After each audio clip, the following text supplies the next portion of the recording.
Okay, welcome back to part 3 of this lecture. In this section, I want to focus on games modification, or mods, and machinima, as an example of what Use Racens calls construction in the participatory media culture of video games. Let's start with mods. Game modification is the act of changing the elements of a game, particularly its code, but not always. Game modification might also mean changing its sound, changing its level design, changing sprites and images, changing minor settings in the game, and so on.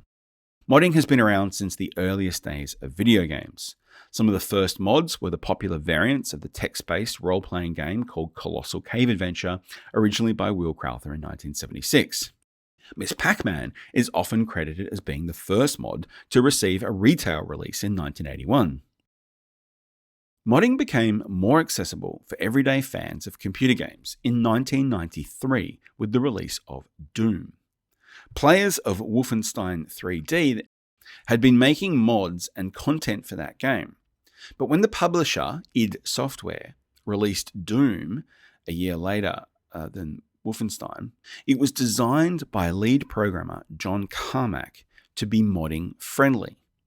The code and the file system was designed to enable modders to add new sounds, graphics, and game levels with greater ease than previous titles. The presence of all these games mods meant that the publisher, id Software, had then a large pool of talent that it could hire from, and actually paid many modders within the kind of official mode of industrial production, and hired them and to work on expansion packs and other content for Doom 2. Although the game was released as a complete work, it was not hermetically sealed, and its production deliberately encouraged user-contributed content. This fostered mods as a widespread global participatory media culture. And id Software was one of the first companies in the video game industry to recognize the economic potential of participatory media culture in their approach to game production and marketing. The practice of modding really took off in the mid-1990s as an extension of gameplay. It wasn't just coding, it wasn't just programming and designing. Modding itself was an extension of play for games fans. Mods don't have to be big and complex, they can be small and simple.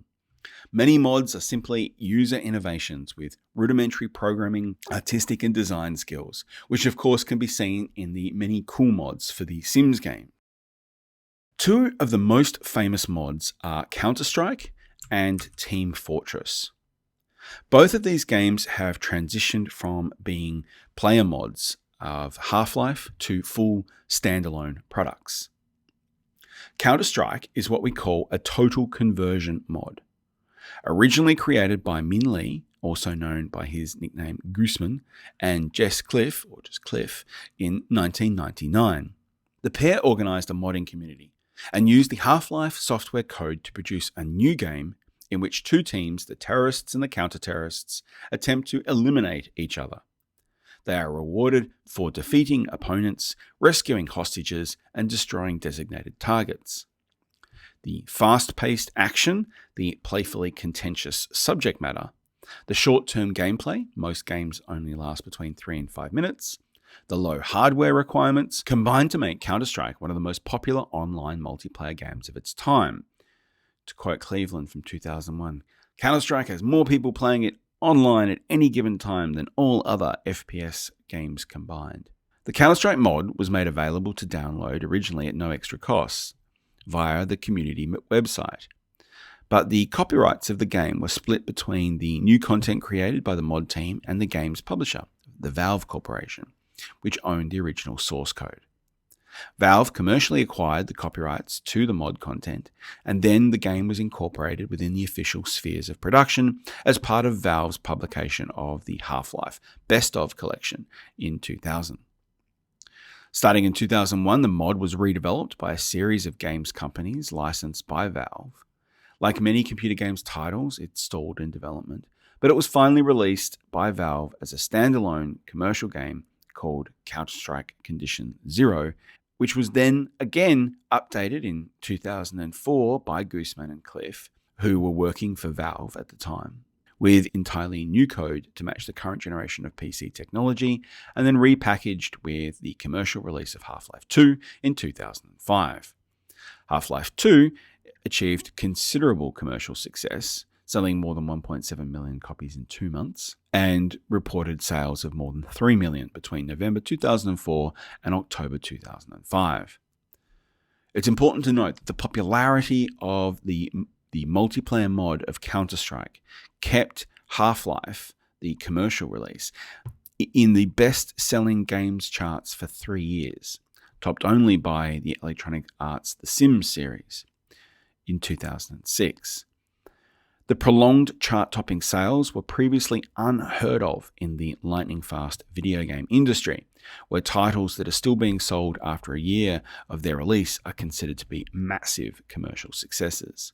Unlike other fan-based appropriations, mods require the presence of the original to function, and therefore they operate as a marketing incentive to games companies to encourage their production, as opposed to other content industries, which resents any kind of modification. Fan edits of movies, for example, like the Harry Potter movies or Star Wars. Not so much these days, but very, very much actively prosecuted via copyright laws in the early 2000s. CounterStrike demonstrates all the elements present in Rayson's analytical framework for participatory media culture. In terms of interpretation and deconstruction, being able to play as the terrorist is very interesting. It puts the terrorist side on the same ontological plane as the anti-terrorist side. This encourages the player to think critically about the way that terrorists are framed in other media. That might be something to talk further about in the tutorials this week. In terms of reconfiguration, the current release, CounterStrike Go, has an average daily player base of around 634,000 people. It has an enormous economy based around the trade of player skins and weapon skins and other in-game collectibles via the Steam platform. And it is one of the most watched games on Twitch TV, with an average monthly viewership of around 50,000 people across more than 500 channels of content. Not all mods are what we call total conversions, like Counter-Strike and Team Fortress. It's important to point out that Dota 2 is also another game that started out as a mod of the Warcraft game. And indeed, Warcraft, the World of Warcraft, the MMO, there are thousands of mods, tiny little add-ons that you can import into the interface to change the way the map works, to change the way the buttons work, to queue up spells and things like that. The second example of construction in the history of participatory media cultures is known as Machinima. Machinima, or machine cinema, is the practice of creating animation within computer games. And this first became popular in 1996 with the short comedic clip Diary of a Camper. This was a short animation that was shared via the web and email, and it parodies, it reconfigured, right? It is actively interpreting and deconstructing a form of online gameplay known as camping, where one player will sit in an advantageous spot and pick off other players. It's very much against the kind of traditional notions of what Quake was all about, which was deathmatch, which was fast-paced, in-your-face player versus player competition. So an online group called the Rangers used the Quake game engine to record footage and then add audio over the top. So this is a good example of interpretation and deconstruction of this game practice, reconstruction through turning it into a comedic skit, and construction via the video game capture and editing. It's a classic example of how participatory media culture demonstrate that play extends beyond the game itself. Although games released earlier in 1993, such as Doom and X-Wing, had video recording features, Most of the animations produced were only recordings of the game being played, usually captured via a separate piece of hardware. It wasn't until Diary of a Camper was begun to be circulated via emails and fan websites that other people started to play with this notion of machine cinema. There was a YouTube channel that sadly failed called Machinima.com. It was quite a popular YouTube channel in its time.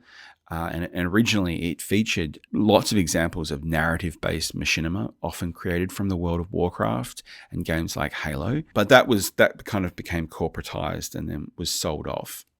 Machinima was very popular in the late 1990s and early 2000s, but as YouTube increased in popularity, and particularly Twitch, the idea of narrative stories being created in games dropped away in favor of live Let's Play videos and live streaming, because the process of scripting, getting players organized, recording the actions and the emotes, and then editing it all together with sound production was extremely time intensive. Some titles had enormous success, like massive success. You might have even heard of Red vs. Blue, created by Rooster Teeth Productions, which became popular first in 2003, and it eventually their seasons became sold on Blu-ray and DVD. It was very much a commercial success, and you even see it pop up on Netflix from time to time. The story of Red vs. Blue is classic deconstruction. It's very much interrogating some of the standard FPS trope, and then reconstructing these tropes through the constructive processes of creating a video. And I will link to the first episode and another episode on Moodle, so you can get a sense of that in the tutorials this week. I'm also, and that's where I'm going to leave it this week, I'm also going to include on the Moodle page a range of examples of other Machinima titles that are worth checking out. It's a really interesting form of participatory media culture that clearly demonstrates all of those categories of video games described by Raisins. And then particularly you can see this active interpretation, including deconstruction, different degrees of it, active readership, construction and reconstruction in Machinima. So hopefully there were some ideas that you can take away there for your own analysis of game media texts. You don't have to use all of the components, and you don't have to recreate Raisins' framework, although that's certainly a robust one. You can also look elsewhere for other examples of theory, ideas, and concepts that will assist you in building your own analytical framework for creating this game media analysis in your digital artifacts. So I look forward to seeing what you come up with, and thanks for playing.